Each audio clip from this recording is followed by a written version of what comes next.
আজ 31 মে অর্থাৎ no tobacco day. আর এই ভিডিওটিতে অবশ্যই আপনাকে আমার সঙ্গে থাকতে হবে। কেন জানেন? কারণ আমি এখানে নিয়ে নেব আপনার একটা ছোট্ট টেস্ট, যেখানে আপনি বুঝতে পারবেন আপনার লাংসটা কেমন অবস্থায় রয়েছে।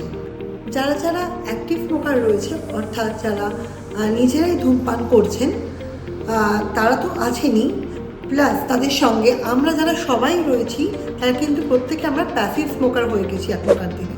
কারণ এখনকার দিনে যে রেটে এয়ার পলিউশন বেড়েছে বা আমাদের আশেপাশের লোকজন যখন ধূমপান করছে, সেই ধোঁয়ায় যখন আমরা নিজেরা ইনহেল করছি, সেটাও কিন্তু আপনাকে প্যাসিভ স্মোকার বানিয়ে দিচ্ছে। জানেন কি, আপনার এই লাং ডিজিজ হলে আপনার কিন্তু ভবিষ্যতে সিভিয়ার একটা নিউমোনিয়ার প্রবলেম হতে পারে। তাই আপনাকে আজই আপনার লাংসটাকে নিশ্চয়ই টেস্ট করানো উচিত। আসুন দেখে নিই, আমরা একটা ছোট্ট টেস্টের মাধ্যমে এই পরীক্ষাটা করে থাকবো, যেখানে আপনাকে একটা মিটার দেখানো হবে। ওই মিটারে আপনি চলার আগে, অর্থাৎ এ পয়েন্টের আগে ভালো দীর্ঘ নিঃশ্বাস নেবেন। তারপর এ পয়েন্ট থেকে বি পয়েন্টে যখন যাচ্ছে একটা বিন্দু সরছে, ওই 40 সেকেন্ডস আপনাকে আপনার ব্রিথটাকে হোল্ড করে রাখতে হবে। আর আপনি যদি সেখানে সফল হচ্ছেন, তাহলে আপনি বুঝবেন আপনি সুস্থ আছেন। প্রথমে আমি একটা দীর্ঘ নিঃশ্বাস নেব, আপনারাও তার সঙ্গে নিন।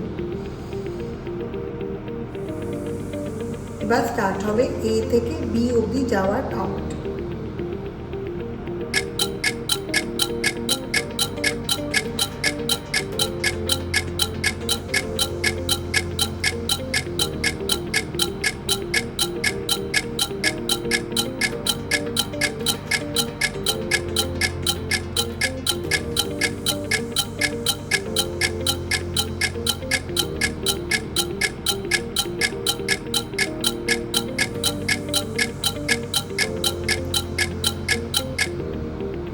এবার বুঝলেন কারা পারলেন আর কারা পারলেন না? যদি আপনি এই প্রতীক্ষায় সফল হন, তাহলে আমাকে কমেন্ট বক্সে নিশ্চয়ই লিখে জানাবেন।